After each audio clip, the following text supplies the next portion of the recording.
Bonjour à toutes et à tous et bienvenue dans cette nouvelle invitation au voyage. Des vagues qui claquent, un ciel imprévisible. Aujourd'hui, je vous emmène à la mer avec celui qu'on surnomme le peintre de la lumière. Joaquín Sorolla a été bouleversé par son séjour à San Sebastián. Il y a peint la plage avec un œil nouveau. C'est avec son regard que nous flânerons sur la côte basque espagnole. Ensuite, nous irons nous balader au pied de l'ensemble résidentiel le plus détesté de Londres, du moins pendant quelques années, le Barbican. 3 tours parmi les plus hautes d'Europe dans les années 70, du béton brut qui tranchait alors avec le reste de la City. Vous pourrez vous faire votre propre opinion dans l'héritage. Pour Papy, nous ferons notre marché au bois de Vincennes, oui, ici, dans les sous-bois. Et vous risquez d'être déconcerté par toutes les plantes qu'on peut potentiellement cuisiner. Brocoli sauvage, lamier blanc, ortie ou lierre terrestre. Nous en ferons une quiche et une salade surprenante. Une expérience que vous oserez, j'espère, reproduire chez vous. C'est spectaculaire. Enfin, en Irlande, dans l'estuaire du Shannon, vous découvrirez l'origine inattendue de l'une des boissons les plus emblématiques du pays, l'Irish Coffee. Mais avant la dégustation, on joue avec la dinette. Au Sri Lanka, si tu n'as pas un cocotier à 50 ans dans ton jardin, c'est que tu as vraiment raté ta vie. Je plaisante, mais le Sri Lanka est bien l'un des premiers pays consommateurs au monde de noix de coco par habitant. Savez-vous pourquoi il y a autant de cocotiers sur cette île? La réponse, ce sera dans une quarantaine de minutes.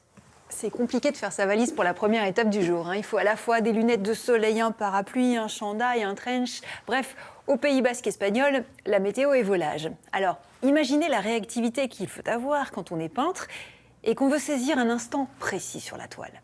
Il y en a un qui a adoré relever le défi, c'est Sorolla, et c'est notre inspiration.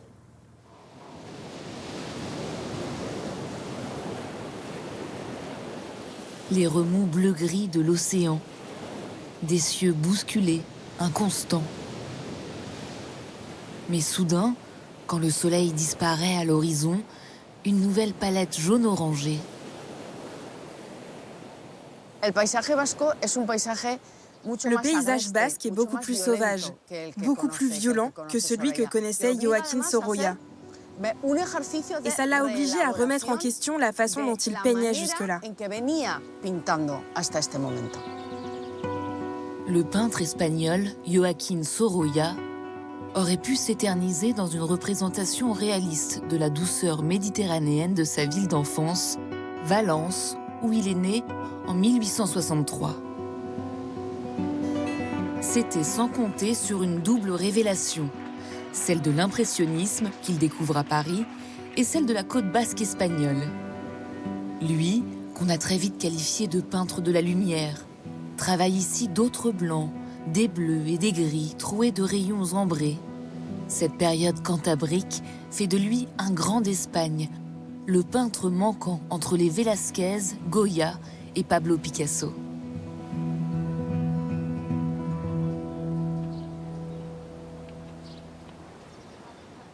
Saint-Sébastien est lové dans une baie à la forme parfaite de coquillage qui donne son nom à la plage de la Concha.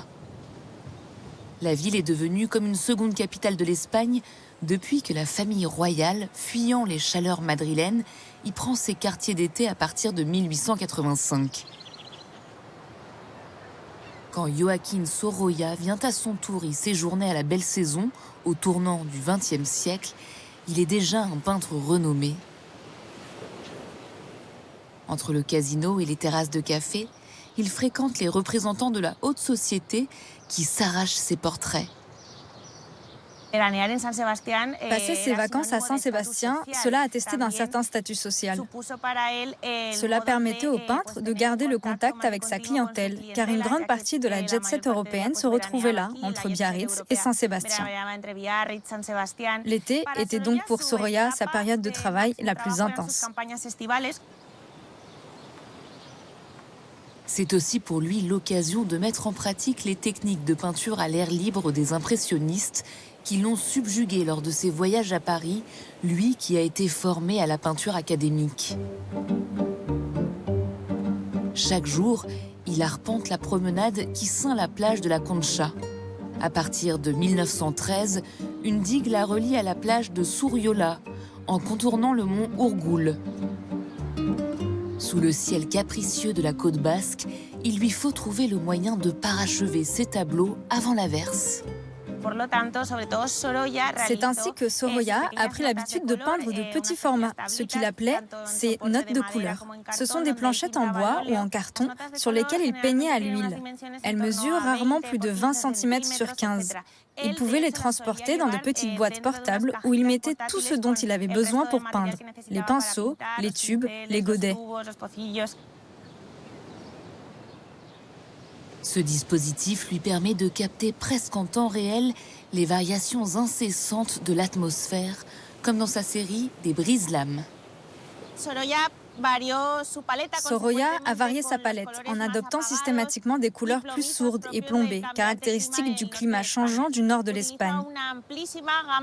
Il utilise une très large gamme de couleurs pour peindre la végétation des montagnes, aussi bien que le ciel au-dessus de la mer, des verts, des bleus, des gris, des blancs et surtout du violet.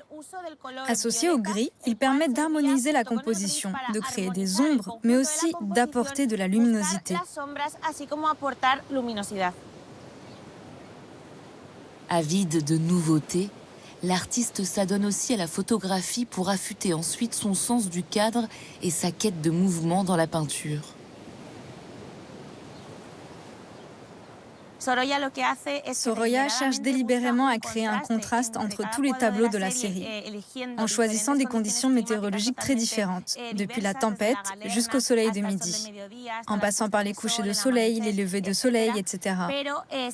Mais c'est justement ce qui donne à l'ensemble une grande cohérence et une unité esthétique globale.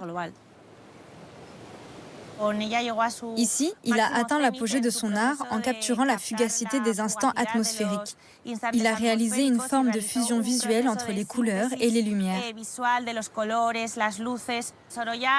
Sorolla peignait d'une manière si rapide et si frénétique qu'on peut dire que ce qu'il cherchait à traduire, c'était l'essence même du mouvement.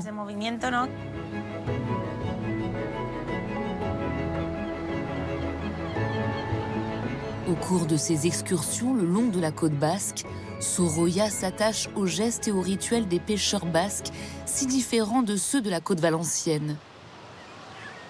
Comme ici à Guetaria, dans le ballet matinal des bateaux de retour de la pêche.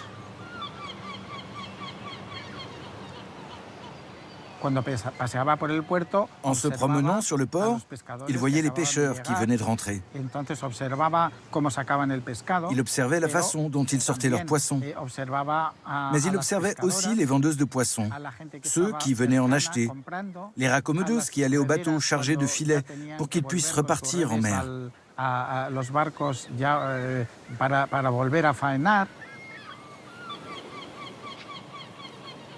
Il se laissait captiver par l'animation sociale.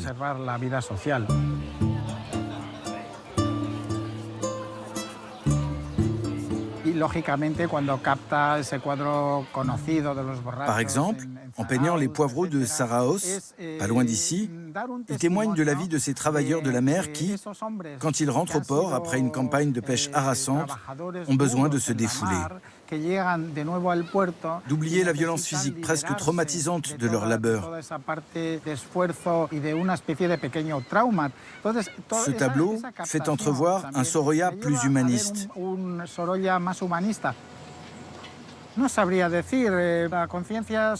Je ne sais pas si on peut parler d'une conscience sociale chez Sorolla.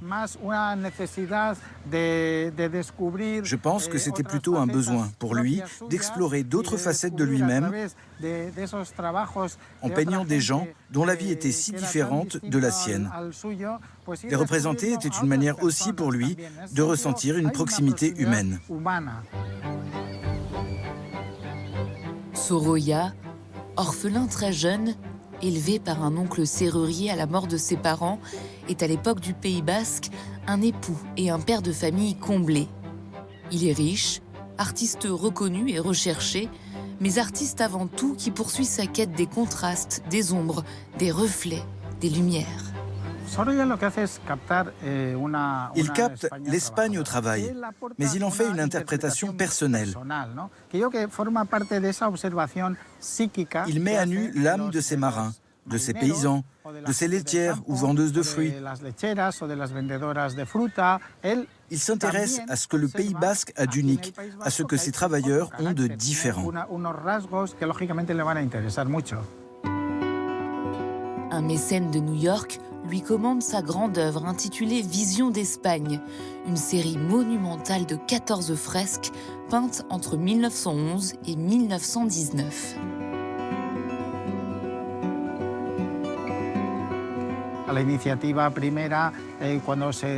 Quand il avait rencontré le représentant de son commanditaire américain, l'idée initiale était de peindre l'histoire de l'Espagne. Mais Sorolla lui a proposé sa propre vision de l'Espagne. Il s'est attelé à dépeindre les régions du pays à travers une peinture à caractère social, mais aussi sur les coutumes. Il mêle l'histoire, les costumes, les folklores.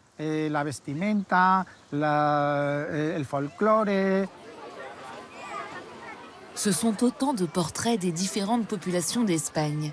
Les Basques en pleine partie de jeux de quilles, une communauté rurale de Navarre brandissant les couleurs de sa vallée, une procession religieuse en Galice à l'heure de la pause. C'est tout sauf une collection de clichés sur l'Espagne. C'est la vision d'une société qui est en train de disparaître avec l'industrialisation, mais où les traditions restent fortes. Cela le mène à faire un travail sur lui-même. Il réfléchissait en peignant et il peignait en réfléchissant. Comment représenter cette société en mutation? Comment raconter cette modernité à travers son art? Au moment où des peintres espagnols comme Picasso, Gris ou Miro inventent le cubisme, en ce début du XXe siècle, Sorolla, lui, choisit de rester fidèle à la peinture figurative au plus près des gens.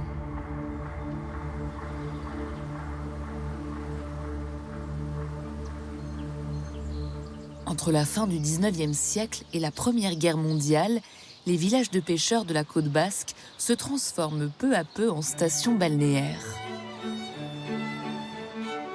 Avec sa plage de sable blanc qui s'étire sur 2,5 km, Zarauz est l'une des plus prisées.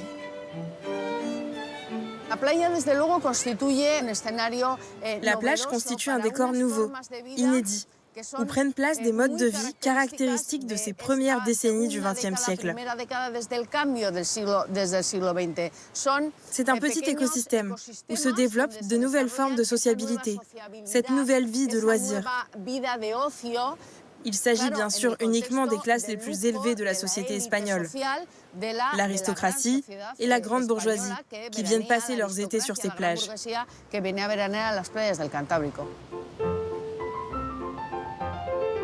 Selon un rituel immuable, chaque famille loue à la journée une toile en guise de parasol.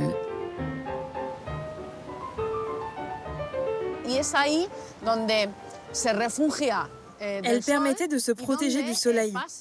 On y passait la journée, entre rire et jeu. Ce sont des éléments caractéristiques qui contrastaient avec le sable de la plage. Et puis, il permettait à Sorolla de jouer avec les plans, avec les ombres, pour raconter une histoire propre à chacun des groupes qui profitaient de la plage.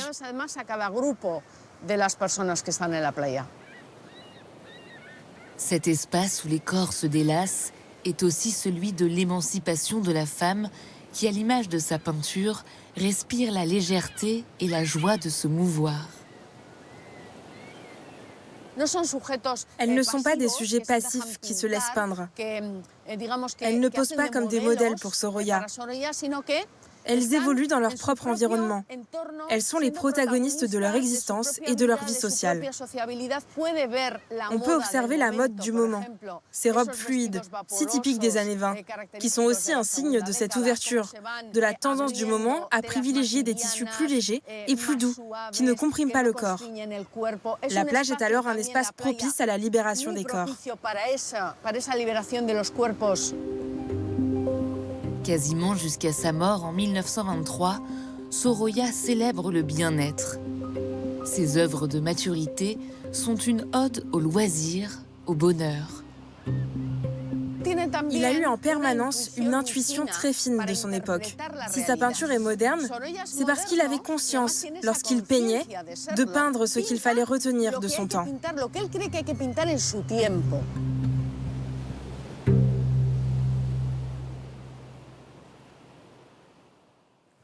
Thomas Chauvineau nous emmène loin aujourd'hui. Il nous embarque même au tour du monde. Le premier à avoir fait le tour de la planète serait Basque. C'est le clin d'œil. Il a mis un peu plus de temps que Violette d'Orange. Plus de 1000 jours pour boucler un tour du monde. Au début du XVIe siècle, il est le premier navigateur européen connu à réussir l'exploit avec son équipage. Et contrairement à ce qu'on a pu apprendre dans nos livres d'histoire, il ne s'appelle pas Magellan, mais Juan Sebastián Elcano. Il fait partie des 250 hommes environ qui, le 20 septembre 1519, quittent l'Espagne à bord de 5 navires, commandés par Magellan. Le tour du monde n'est pas son objectif, il doit ouvrir une nouvelle route vers l'Asie en passant par l'ouest. Ça ne va pas se passer exactement comme prévu. Il perd un premier navire, quelques mois après son départ le long de l'Argentine. Un peu plus d'1 an plus tard, une mutinerie éclate sur un autre bateau qui reprend le chemin de l'Espagne. Ils ne sont plus que 3 à trouver enfin une route vers le Pacifique. C'est grand, le Pacifique, et quand enfin on touche terre en Asie, après des mois d'errance rongés par la faim et bouffés par le scorbut, Magellan trouve malin de vouloir régler leur compte aux indigènes. À 60 contre plusieurs milliers, il pense s'en sortir, aidé par son armure et son arquebuse, et Dieu, la boulette, il meurt aux Philippines. Qu'est-ce qu'on fait maintenant que le patron est mort ? On continue la mission, répond son second, Juan Sebastián Elcano. Vu le nombre de marins survivants, 3 bateaux, c'est trop, on en brûle un, puis on reprend la mer, puis on se sépare, l'un par l'est, l'autre par l'ouest. Seule la Victoria, commandée par Juan Sebastián Elcano, rentre en Espagne 3 ans après son départ. Ouais, bon, merci, dit Charles Quint, qui règne alors sur l'Espagne. Il le fait vaguement chevalier, lui donne une médaille, à la limite en chocolat, et une pension rikiki dont on n'est même pas sûr qu'il l'ait jamais touchée. Tous les honneurs vont à Magellan. Il entre dans l'histoire, on donne son nom à un détroit, une galaxie, une sonde spatiale et même une espèce de manchot. Et franchement, ça lui va bien. Magellan, le manchot, qui n'a même pas fait la moitié du job. Direction Londres maintenant. Je vous invite dans un endroit qu'on ne connaît pas forcément quand on est de passage dans cette capitale. Il se trouve dans le nord-est de la ville et il a été l'un des endroits les plus controversés de la City. Pour l'héritage, on a rendez-vous au Barbicane.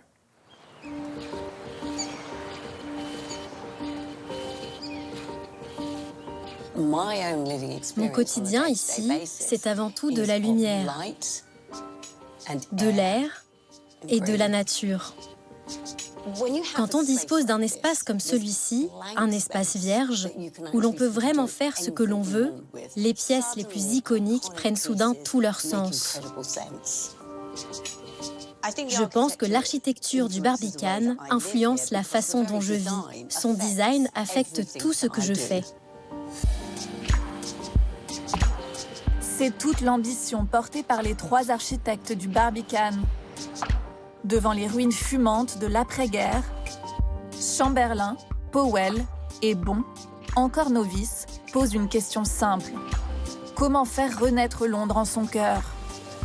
Leur réponse ? Une utopie moderniste surgit au centre d'une ville qui, d'ordinaire, préfère sa périphérie victorienne. Le Barbicane est un ovni de béton, monumental et déroutant, longtemps regardé de travers.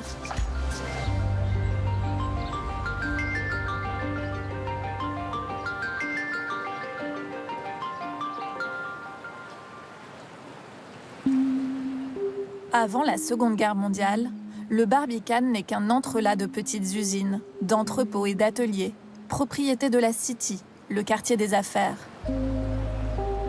Une parcelle du Vieux-Londres, dont le nom français Barbacane désigne au Moyen-Âge une place forte.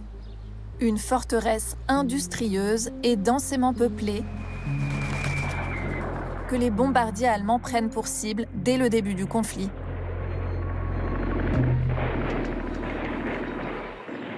Cette zone a été détruite en une seule nuit. le 29 décembre 1940 par la Luftwaffe allemande. L'église Saint-Gilles a survécu. Les murs romains ont tenu et cette tour aussi. Tout le reste a disparu.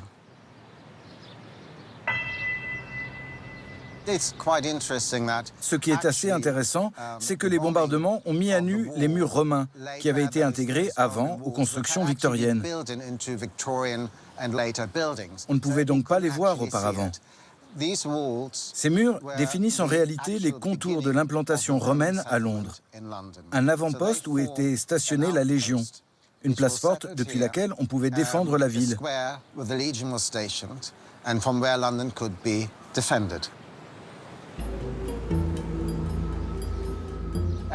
Si vous vous promenez dans l'ensemble résidentiel aujourd'hui, il y a plein de petits détails comme ça, qui font référence aux enceintes romaines, aux anciennes barbacanes. Vous pouvez voir ces passerelles en hauteur, et aussi ces petites ouvertures dans les murs, comme des meurtrières d'où l'on pourrait tirer des flèches. L'après-guerre impose partout en Europe l'urgence du logement. Mais à Londres, ce besoin devient aussi un enjeu politique.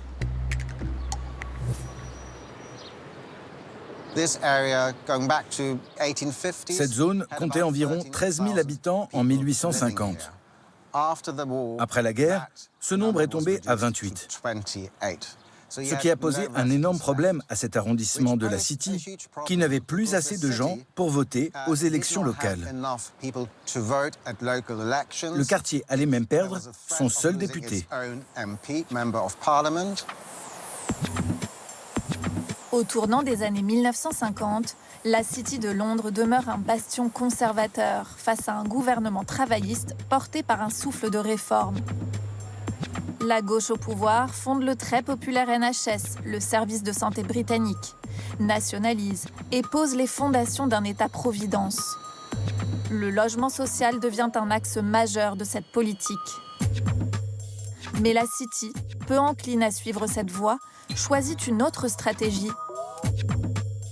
Se repeupler, oui, mais autrement.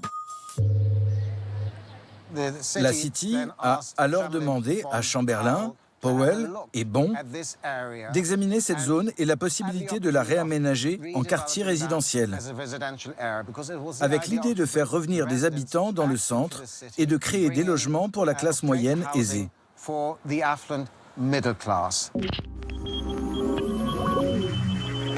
One very important thing which the corporation have always stressed is that they want people to live here who will really grow roots in the city and not regard this just as a pied à terre. And we imagine that people in business will live here, bankers and brokers, rather more humble people. Londres était une ville commerçante. On venait à Londres pour faire des affaires, pour gagner de l'argent. Mais si l'on avait une famille, on ne voulait pas forcément l'élever en plein cœur de l'agitation urbaine. Il était alors bien plus confortable de vivre en périphérie. Donc, le Barbican représente une vision très avant-gardiste.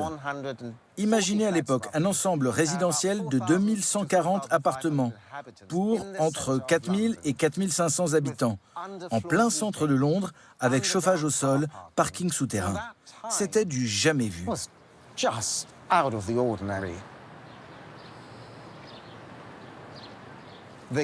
Cette clé ouvre toutes les portes. En tant que résident, je peux déambuler dans tout le complexe, entrer dans chaque immeuble, passer chaque porte, prendre chaque ascenseur, autant d'espaces inaccessibles au reste du monde. Lorsque les travaux du Barbican débutent en 1965, Chamberlain, Powell et Bon, jusque-là auteurs de modestes écoles et de campus universitaires, décident d'en faire un manifeste. Un contre-projet radical aux villes nouvelles, un pied de nez aux cités-jardins à la mode. Ils veulent de la hauteur et de la densité. Les 3 tours de 43 et 44 étages deviennent les plus hauts bâtiments résidentiels d'Europe.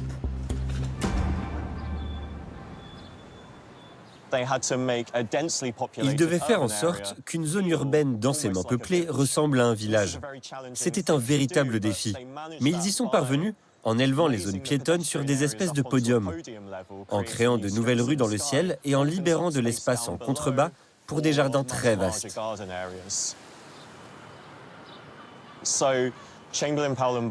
Mais Chamberlain, Powell et Bon étaient des architectes inhabituels dans le paysage des années 50, parce qu'ils ne s'en tenaient pas à un seul concept d'architecture. Ils préféraient une expérimentation variée. C'est sur le béton qu'ils expérimentent le plus. Matériaux de leur temps, signature brutaliste, il est martelé à la main. Longtemps dissimulé, le béton brut s'affiche désormais en façade, en éléments décoratifs ou balcons, comme un hommage à la cité radieuse qui vient de sortir de terre à Marseille. L'influence de Le Corbusier est aussi clairement visible dans les blocs d'habitation horizontaux. Les immeubles sont délibérément façonnés comme des paquebots, d'immenses navires qui semblent flotter à travers la ville. Et bien sûr, comme sur un paquebot moderne, on trouve aussi des équipements de loisirs. Piscine, cinéma, cours de tennis, bibliothèque, espaces de rencontres, pour offrir une meilleure qualité de vie.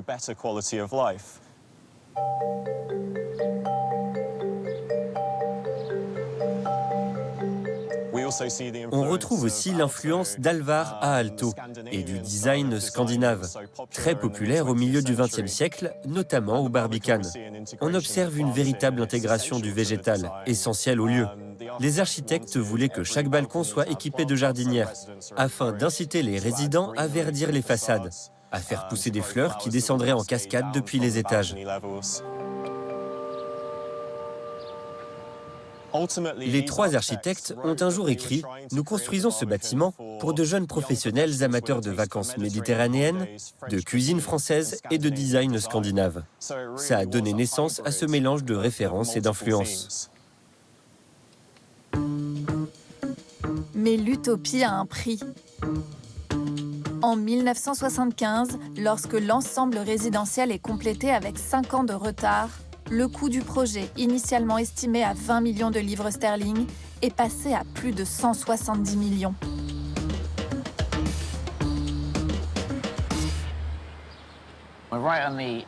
Nous sommes ici à l'angle du Barbican et de l'autre côté du Golden Lane Estate, un ensemble plus petit conçu par les mêmes architectes juste avant le Barbican. Le Golden Lane présente un style architectural très différent de celui du Barbican. On peut le traverser très facilement. Il est beaucoup plus ouvert sur la ville, alors que le Barbican donne une impression de fermeture, presque défensive.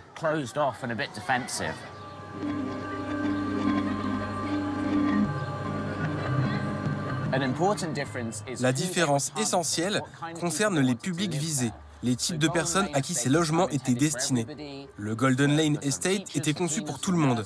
Des enseignants, des agents d'entretien, des infirmières, ce que l'on appellerait aujourd'hui un ensemble de logements sociaux ou de l'habitat public classique. Le Barbican, en revanche, dès le départ, visait une population plus aisée. Et cela se voit dans l'architecture. De l'extérieur, le Barbican peut sembler un peu imposant, voire élitiste, presque intimidant. On peut comprendre pourquoi certaines personnes ont pu se sentir un peu exclues, ou même dérangées par le Barbican. Du coup, il a vite acquis cette réputation de château pour gens fortunés, absolument pas accessible aux gens ordinaires. Mal aimé, le Barbican souffre bientôt d'un autre revers. Dans les années 1980, le droit à la propriété devient un nouvel idéal. Margaret Thatcher est élue au tout début des années 80, à peu près au moment où le Barbican est enfin achevé. Et c'est, d'une certaine manière, un désastre. L'une de ses politiques phares, peut-être même la principale promesse qui lui a permis d'être élue, était que toute personne vivant dans un logement social pourrait acheter son logement à un prix réduit auprès de la collectivité locale. Cette pauvre City de Londres, qui venait de passer des décennies à construire cet ensemble résidentiel extraordinaire, perd alors presque aussitôt son investissement, parce que les logements sont immédiatement revendus. Mais la revanche de la City de Londres est imminente. En 1982, la reine Elisabeth II inaugure ce qui deviendra le cœur battant du quartier. le Barbican Center. Un espace culturel unique, salle de concert, théâtre, galerie d'art, qui ancre enfin l'utopie dans la vie des Londoniens. Dès lors, les artistes s'en emparent. Photographes, chorégraphes, musiciens s'inspirent de cet enchevêtrement de volumes où résonne la poésie dystopique du Barbican. Même si c'est un imposant bloc de béton, on le voit comme quelque chose de très serein, un peu comme un laboratoire ou un vaisseau spatial où on sera bien à l'intérieur. Et pour beaucoup de gens dans le monde de la santé et du bien-être, c'est très agréable de venir ici. Je prends souvent en photographie des profs de yoga pour avoir cet élément aussi un peu de sérénité. Quand on vient ici, automatiquement, on est un peu comme dans une bulle du monde contemporain, on se sent bien.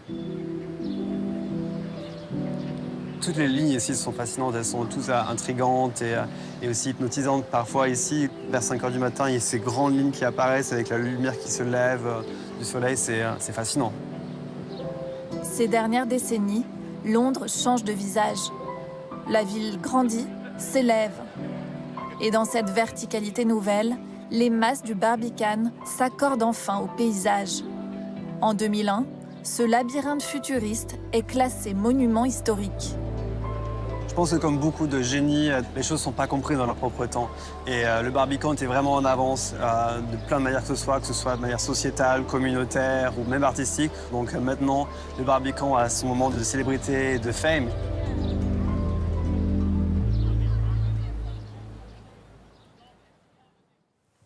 Papille à présent. Alors aujourd'hui, pour cuisiner, on vous emmène au bois de Vincennes. Et il se pourrait que vous ayez les yeux qui roulent devant la quiche de Christophe, notre cuisinier du jour.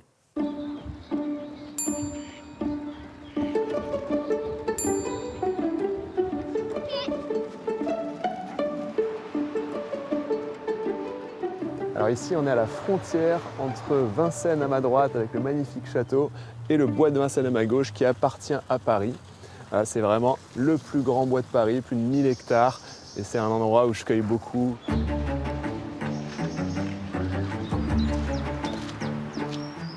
On va cuisiner une quiche aux plantes sauvages de printemps et une bonne salade aussi. Voilà, le brocoli sauvage, ça va être parfait pour la quiche.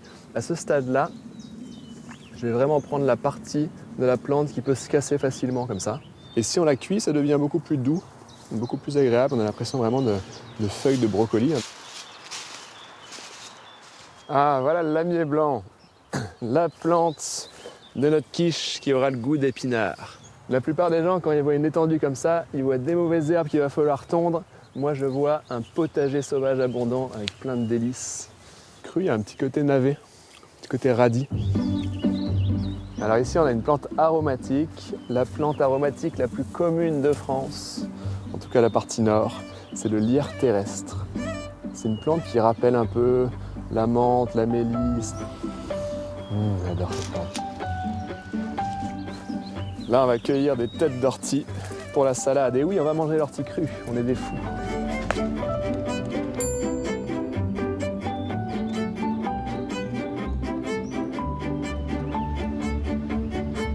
Au pied de mon chêne, je vivais heureux. Voilà. Première étape de la salade. On va hacher l'ortie très finement pour qu'elle ne pique pas. Ça va apporter un goût entre les épinards et les haricots verts crus. Je récupère les feuilles de tilleul et les feuilles de hêtre. Ça va avoir un petit goût acidulé avec les feuilles de hêtre, un petit goût très doux et surtout une consistance sympa avec les feuilles de tilleul. Pour le lierre terrestre, je vais mettre juste les petites sommités comme ça. C'est plus tendre. Le reste du lierre terrestre, on le garde pour la quiche. Et maintenant, on va aller en cuisine pour terminer la recette de la quiche.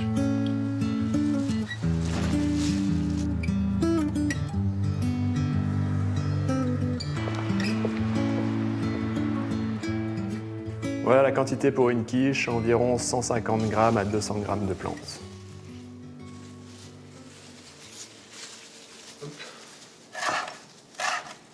Au printemps, on va dire que les plantes sauvages représentent la majorité de mes légumes et mes plantes aromatiques. À l'automne, je vais cueillir un peu moins de plantes vertes et un peu plus de champignons et de fruits. Maintenant, on va poêler les plantes, à la fois pour réduire la quantité d'eau et pour les rendre plus gourmandes.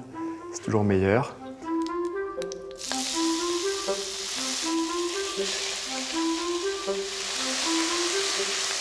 Avant, les plantes sauvages, c'était normal, et les gens en cueillaient tous les jours. Et depuis la révolution industrielle, depuis qu'on a des aliments qui viennent du monde entier, les plantes sont devenues un peu des plantes de pauvreté, de famine, donc délaissées. Moi, j'aime bien quand ça a un petit peu brûlé, très légèrement, le côté un petit peu caramélisé que j'adore. On éteint, on met de côté et on prépare l'appareil à quiche.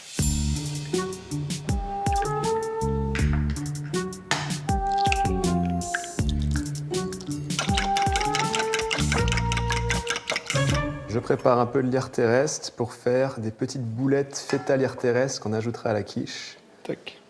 On prend la pâte.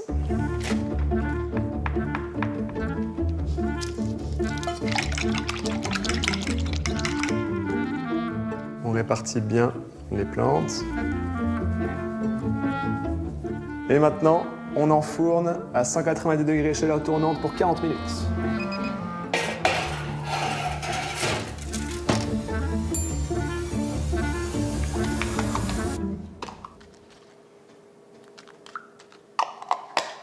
La quiche est fin prête, on part la faire déguster. Hello. Salut, tu vas bien? Oui. Ouais, ça va et toi? Allez, dégustation de quiche. Très belle quiche. C'est très bon, c'est tendre, c'est pas sec. Il y a beaucoup d'arômes. On se rend pas compte que tout a pu être cueilli dans Bois de Vincennes. C'est spectaculaire. On sent vraiment qu'il y a différents goûts, différentes textures. Donc hyper intéressant. Est-ce que vous faites partie de celles et ceux qui demandent un jus de tomate quand ils sont en avion? Je vous demande ça parce qu'en Irlande, c'est une toute nouvelle boisson qu'on a servie à des passagers en escale dans les années 40. Une boisson qui a alors connu un succès inattendu. Plus long fleuve irlandais, le Shannon débute son périple dans la province de l'Ulster au nord et l'achève à l'ouest dans celle du Munster. À Limerick, il prend son ultime élan pour se jeter dans l'Atlantique au bout d'un immense estuaire de 113 km de long. Un estuaire où est né le plus célèbre cocktail irlandais.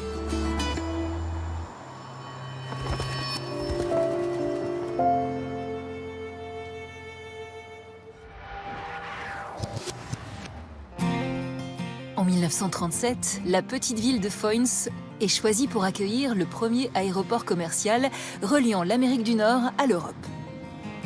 À cette époque, faute de pistes d'atterrissage sur la terre ferme, on a mairie, comme nous le raconte le guide Fintan McAvenue. Foynes a été choisi pour beaucoup de raisons, mais principalement pour sa localisation. Les hydravions allaient de New York à Terre-Neuve et de Terre-Neuve à Foynes, car c'était la route la plus courte. Charles Lindbergh avait été chargé de trouver le meilleur emplacement sur la côte ouest de l'Irlande, et Foynes avait été choisi à cause de la largeur du fleuve. Il y avait aussi une île qui offrait un abri pour les atterrissages. Et puis, bien sûr, il y avait les infrastructures nécessaires. Durant la Seconde Guerre mondiale, l'aéroport de Foynes devient l'un des plus gros aéroports civils d'Europe. Les hydravions servent à transporter passagers et réfugiés. En 1943, un vol rempli de voyageurs pressés de rejoindre les États-Unis essuie de fortes turbulences. Les Boeing 314 étaient de très gros engins. Ils ne volaient pas à plus de 3000 mètres, donc ils étaient soumis aux aléas météorologiques. Le capitaine devait souvent prendre la décision avant le point de non-retour, soit de continuer à avancer, soit de rebrousser chemin. Et une nuit de 1943, il y avait un terrible orage au-dessus de l'Atlantique. L'avion avait déjà volé 6 heures à ce moment-là, et il a pris la décision de rentrer.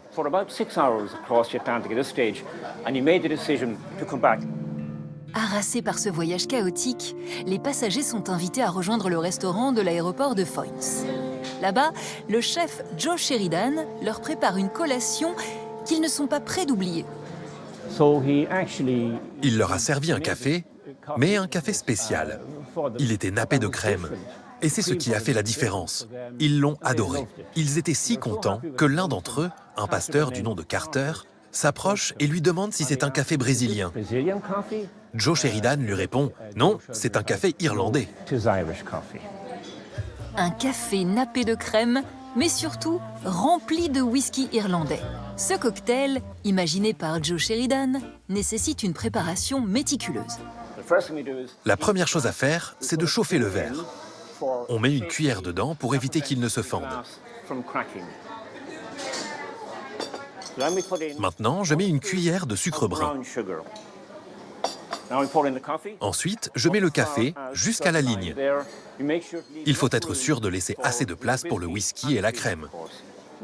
Très important, on ajoute le whisky. On met tout le verre doseur dans le verre.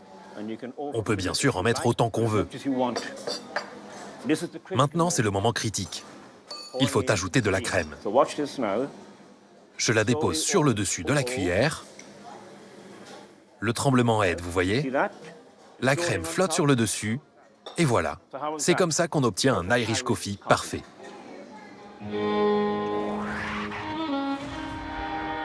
En 1945, l'aéroport de Foynes ferme ses portes.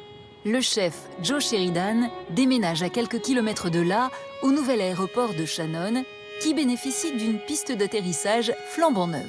Si l'aéroport est international, son Irish Coffee, lui, reste une boisson strictement locale, jusqu'à l'arrivée de Stanton Delaplane, un journaliste américain. Il a pris un Irish Coffee et il a été très impressionné. Il est rentré à San Francisco voir son ami qui tenait le Buena Vista Café.